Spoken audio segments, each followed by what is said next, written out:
दिया, अगर फिर से गलती से आया क्या करेगा? नहीं आएगा, पता नहीं ना, देखेगा क्या क्या करेगा, ठीक नहीं करेगा। আজ সিলেট ভ্রমণের দ্বিতীয় দিন। সকাল সকাল হোটেল থেকে বের হয়ে দারুণ একটা ওয়েদার নিয়ে রেস্টুরেন্টে যাচ্ছি। ব্রেকফাস্ট করার জন্য আমরা পানশি রেস্টুরেন্টে চলে আসলাম। সিলেটে পানশির খাবার বরাবরই ভালো হয়। আমরা মুরগ খিচুড়ি নিলাম, প্রতি প্লেট 60 টাকা করে, সাথে কোল্ড ড্রিঙ্কস আর ওদের চা তো আছেই। 3 প্লেট মুরগ খিচুড়ি, 2টা কোল্ড ড্রিঙ্কস, 2টা চা আর একটা পানি, সর্বমোট বিল আসে 270 টাকার মতো।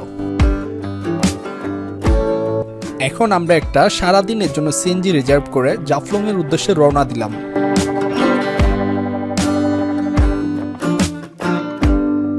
সিলেট থেকে জাফলং এর দূরত্ব প্রায় 60 কিলোমিটার। সিলেট থেকে সরাসরি জাফলং যেতে সময় লাগে প্রায় 1.5 ঘন্টা বা 2 ঘন্টার মতো। বাস, সিএনজি, লেগুনা কিংবা মাইক্রোবাসে জাফলং যেতে পারবেন। জাফলংগামী বাস ছাড়ে কদমতলী থেকে। লোকাল বাস ভাড়া জনপ্রতি 70 টাকা এবং গেটলক বিরতিহীন বাস ভাড়া 100 টাকা। আপনার সুবিধা মতো চাইলে সিলেট শহরের সুহানীঘাট থেকেও বাসে উঠতে পারবেন। বাস ছাড়াও জাফলং যাওয়ার লোকাল লেগুনা সার্ভিস রয়েছে। রিজার্ভ গাড়িতে যেতে চাইলে সিএনজি, লেগুনা বা মাইক্রোবাস পাবেন বাজারবন্ধ শিশু পার্কের সামনে থেকে। এছাড়াও সিলেটের প্রায় সব জায়গা থেকে রিজার্ভ যাওয়ার গাড়ি পাবেন। সিএনজিতে সর্বোচ্চ 5 জন এবং লেগুনাতে সর্বোচ্চ 10 জন এবং মাইক্রোবাসে আসন অনুযায়ী বসতে পারবেন। জাফলং যাওয়া আসা সহ সারাদিনের জন্য সিএনজি ভাড়া লাগবে 1200 থেকে 1500 টাকা, আর যদি লেগুনা নেন তাহলে ভাড়া পড়বে 2000 থেকে 2500 টাকা এবং মাইক্রোবাস রিজার্ভ নিলে ভাড়া লাগবে 3000 থেকে 5000 টাকার মতো। কয়েকজন একসাথে ঘুরতে গেলে গাড়ি রিজার্ভ করে নেওয়া ভালো হবে এবং যাওয়ার পথে অন্যান্য দর্শনীয় স্থানগুলো সহজে ঘুরে দেখতে পারবেন। গাড়ি ঠিক করার আগে কি কি দেখতে চান তা জানিয়ে দরদাম করে নিন।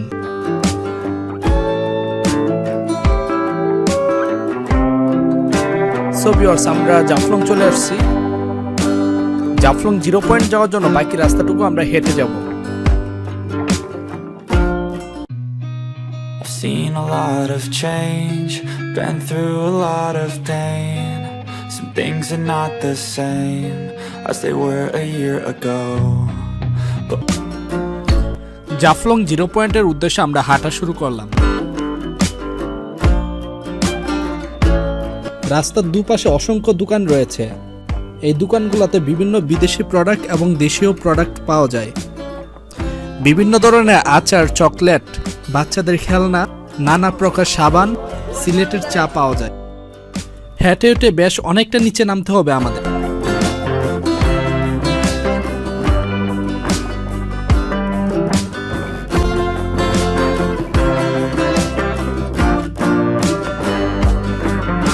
আমরা নিচে চলে আসলাম আর চারদিকে শুধু পাথর আর পাথর দেখতে পাচ্ছি। আমাদের সামনে রয়েছে ইন্ডিয়ার মেঘালয়ের পর্বতমালা, আর একটু সামনে গেলেই আমরা দেখতে পাবো ইন্ডিয়ার সেই ডাউকি ব্রিজ। এখন পানি তেমন নাই, যখন পানি আসে এই জায়গাগুলোতেও পানি থাকে।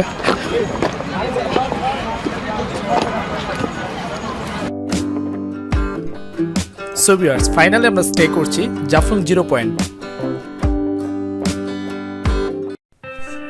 জাফলং প্রকৃতির কন্যা হিসেবে পরিচিত।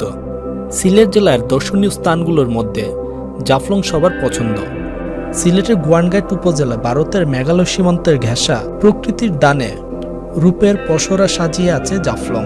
পাথরের উপর দিয়ে বয়ে চলা পিয়াইন নদীর স্বচ্ছ পানির ধারা, ঝুলন্ত ডাউকি ব্রিজ, উঁচু উঁচু পাহাড়ে সাদা মেঘের খেলা জাফলংকে করেছে অনন্য।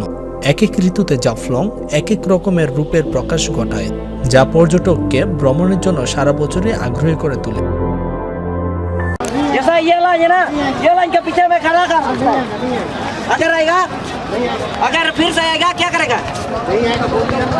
तो ठीक है, अगर फिर से आएगा क्या करेगा?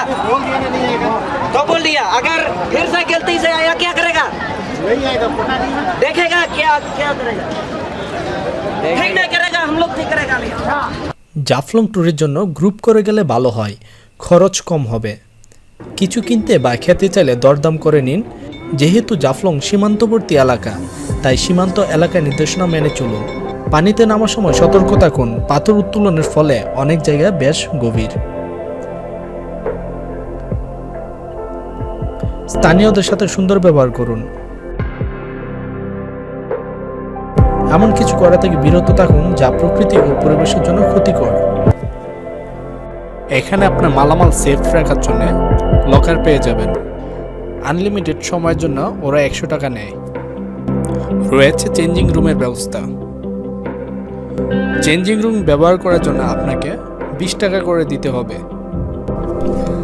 জাফলং পর্যটন কেন্দ্রের পাশেই কিছু খাবার হোটেল পেয়ে যাবেন। চাইলে দুপুরের খাবারটা এখানে করে নিতে পারেন।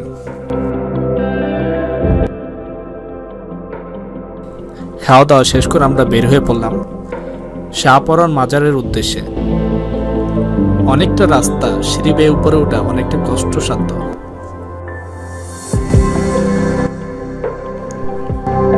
মেঘালয় পর্বতমালার অপরূপ সৌন্দর্য দেখতে দেখতে পৌঁছে গেলাম শাহপরান মাজারে।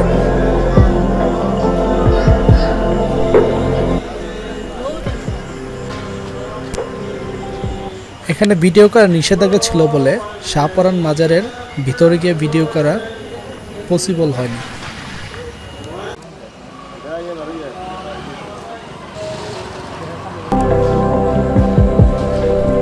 সো ভিউয়ার্স, 2 দিনের ট্যুর শেষ করে সিলেট রেল স্টেশন থেকে রাত 11টার উপবন এক্সপ্রেস দিয়ে আজ ঢাকা ফিরছি। আমাদের সিলেট ট্যুর এখানেই শেষ হলো। ভালো থাকবেন সবাই।